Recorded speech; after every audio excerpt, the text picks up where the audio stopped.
The breakup. The press can never resist reporting on the royal family, however, and in April 2007, the Sun announced that the prince and Kate had split up. As the day progressed, reliable media outlets such as the BBC, who have traditionally had a better relationship with the royals than the Red Tops, confirmed the news.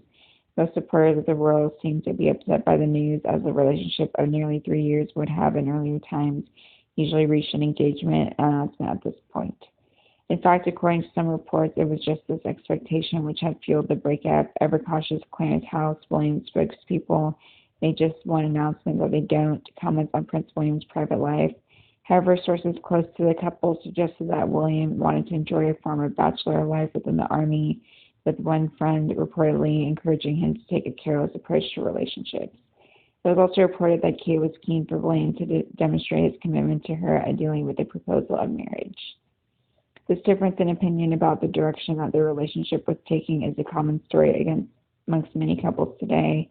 One party wants commitment, the other is not willing to offer it. It seems that during their holiday in the Swiss resort of Zermatt, things had come to a head and the couple had decided to split up.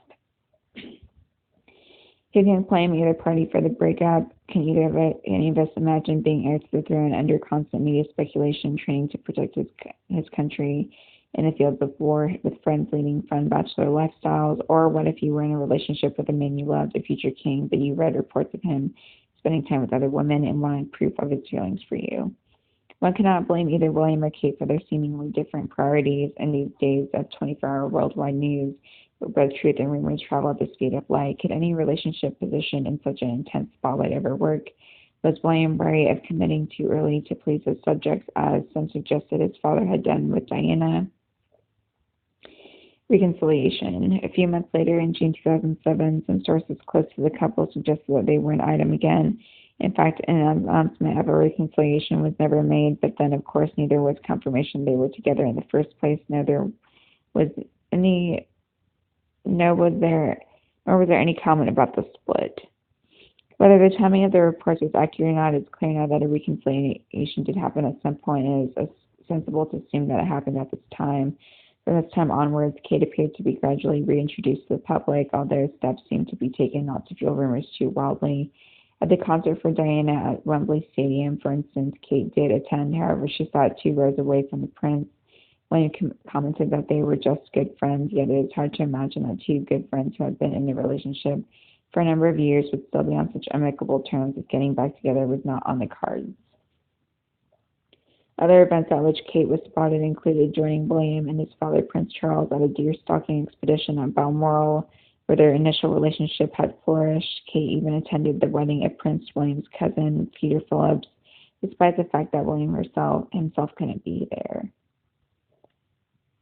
In April 2008, it truly seems that the relationship was back on track, with Kate accompanying William to the ward of his RAF wings at Cranwell, and a few months later attending the prince's investiture to the Order of the Garter, a hugely significant ceremony during which an Order of Knighthood, an absolute highest pinnacle of the British honors system, was bestowed on William.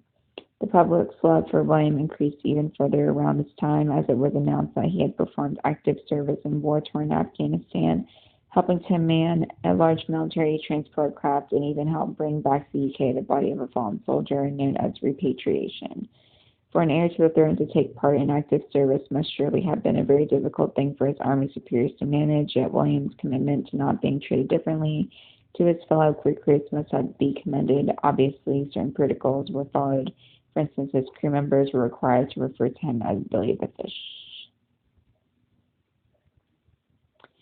As with many young people, Kate appeared to decide that a normal career was not for her. Reports suggested that she was planning to give up her job as a buyer and wanted to train as a photographer. Interestingly, again linking to William's mother Diana, Kate was reported to have intended to take classes with world-renowned photographer Mario Testino, someone who has taken a number of well-known photographs of the princess.